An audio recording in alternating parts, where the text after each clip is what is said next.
வணக்கம் நண்பர்களே. இன்றைக்கி நம்ம பார்க்க போகிற விஷயம் அரசியல் ரீதியாக யார் போக முடியும், அதாவது அதில் ஒரு வாய்ப்பு கிடைக்கிறது, ஒரு வெற்றி பெறுறது, ஒரு முன்னேற்றம் அப்படிங்கிறது யாருக்கு ஏற்படும். ஏன்னா இப்போ இது நிறையா பேரோட கேள்வியாக இருக்குது. அதனால் ஒரு வீடியோவே போட்டுடலாமே அப்படின்னு சொல்லிட்டு சொல்கிறேன். அதாவது பொதுவான விஷயங்கள் அப்படிங்கிறது வேறு. ஒரு ஜாதகத்தில் இந்த கிரகம் இப்போ இருந்துச்சு அப்படின்னா அவங்களுக்கு அரசியலில் முன்னேற்றம் இருக்கும் அப்படின்லாம் சொல்கிறது நடைமுறையில் சாத்தியப்படாத ஒன்று. ஏன் அப்படின்னா பல்வேறு அரசியல் கட்சி தலைவர்கள், அந்த போட்டி ஜெயித்தவங்க, கொஞ்ச நாள் ஆட்சி அதிகாரத்தில் இருந்தவங்க, அவங்களோட ஜாதகத்தெல்லாம் ஆய்வு பண்ணி பார்க்கும்போது அதுக்கு நிறையா டிஃப்ரெண்ட் இருக்குது. பொதுவான சில விஷயங்களும் பொருந்தது. சரிங்களா?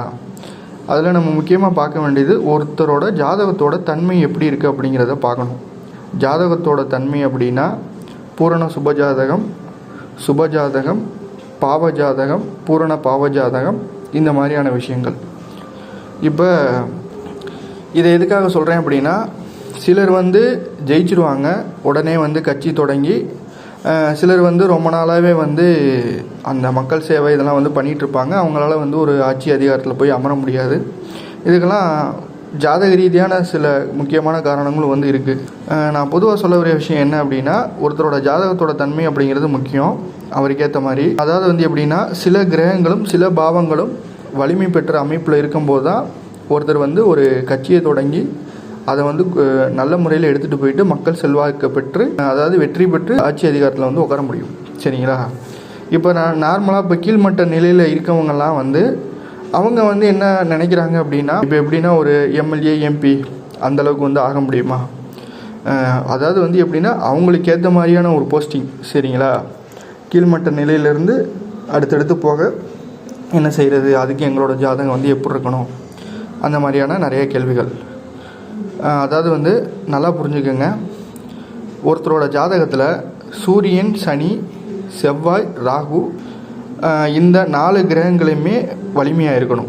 சரிங்களா? அதே மாதிரி லக்னம் 5, 6, 10 நான் சொன்ன கிரகங்களும் இந்த பாவங்களும், இந்த 4 பாவங்களும் வலிமையாக இருக்கணும். இது வலிமையாக இருக்கிறது அதாவது எப்படின்னா, இப்போ நான் சொன்னதில் 4 கிரகம், சுக்கிரனும் நல்ல அமைப்பில் இருக்கணும். சரிங்களா? 5 கிரகம் 4 பாவம். அப்போ இது இந்த அளவுக்கு வரும்போதே நம்ம என்ன புரிஞ்சுக்கணும், டோட்டலாக அந்த ஜாதகத்தோட தன்மை எப்படி இருக்குது அப்படிங்கிறத பார்க்கணும். சிலரோட ஜாதகத்தில் ஏதாவது ஒரு யோகம் மட்டுமே இருக்கும். அவங்க ஜாதகத்தில் நான் சொன்ன விதிகள் பொருந்தாது. அது ஏன் அப்படின்னா, இப்போ ராகு அப்படிங்கிற கிரகம் ஒரு ஜாதகத்தில் வலுவாக இருந்தாலோ, இல்லை சனி அப்படிங்கிற கிரகம் ஒரு ஜாதகத்தில் வலுவாக இருந்தாலோ, அவங்கள மற்ற கிரகங்கள் அதாவது எப்படின்னா சப்போர்ட் பண்ணாலும் பண்ணலாட்டியும் அவங்க ஒரு உயர்வான இடத்துக்கு போயிடுவாங்க. சரிங்களா? அதாவது எப்படின்னா, இப்போ நித்யானந்தா ஜாதகத்தை பற்றி என்னோடய வீடியோ பதிவில் போட்டிருக்கேன். அது ராகுவோட வளர்ச்சி எந்த அளவுக்கு அவருக்கு ஏற்படுத்தியிருக்கு அப்படின்னு. அதே மாதிரி புஷ்கர நவாம்சத்தை பற்றி பேசும்போது சூப்பர் ஸ்டார் ரஜினிகாந்த் அவர்களோட ஜாதகத்தை பற்றி சொல்லியிருப்பேன். அதே மாதிரி அந்த ஜாதகத்தோட தன்மையை புரிஞ்சுக்கிறதுல ராஜயோகம் தரும் கிரக அமைப்புன்னு கலைஞர் கருணாநிதி அவர்களோட ஜாதகத்தை பற்றி பேசியிருப்பேன். சரிங்களா? மறைந்த முன்னாள் முதலமைச்சர். அதே மாதிரி பாதகாதிபதியை பற்றி சொல்லும்போது ஜெயலலிதா அம்மா அவர்களோட ஜாதகத்தை பற்றி சொல்லியிருப்பேன். சரிங்களா? அவங்களும் இறந்துட்டாங்க, அவங்களும் சிஎம்மாக இருந்திருக்காங்க. சரிங்களா?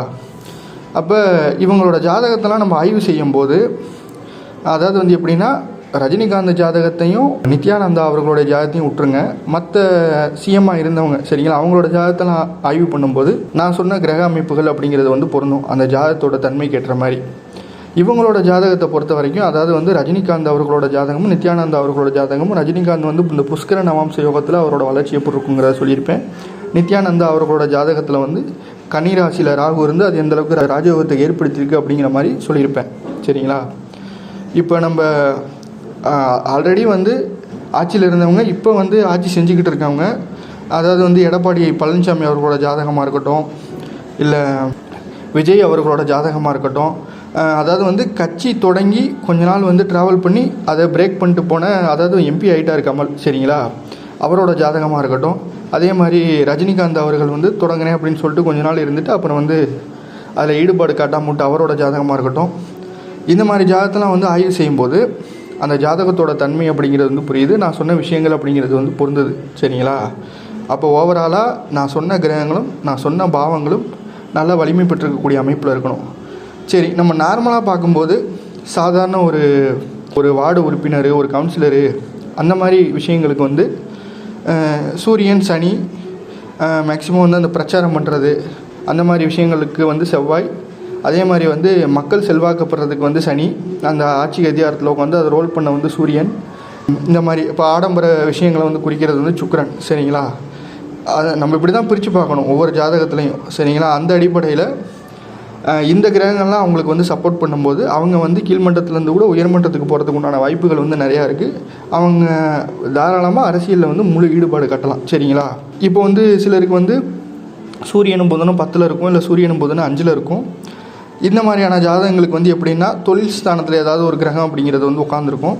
அதாவது வந்து எப்படின்னா அவர் வந்து என்ன செய்யணும் அப்படின்னா தொழிலையும் பார்க்கணும், ப்ளஸ் அரசியலையும் கொஞ்சம் ஈடுபாடு காட்டணும். முழு நேரம் அவர் வந்து அதில் இறங்குறது அப்படிங்கிறது வந்து ஒரு ஏமாற்றத்தை கொடுக்கறதுக்கு உண்டான வாய்ப்பு இருக்குது. சரிங்களா? ஏன்னா நல்ல தசாபுத்தி அமைப்புகளும் வந்து ஒருத்தர் வந்து போட்டியிடும் போது நடக்கணும். சரிங்களா? அது முக்கியமான ஒன்று.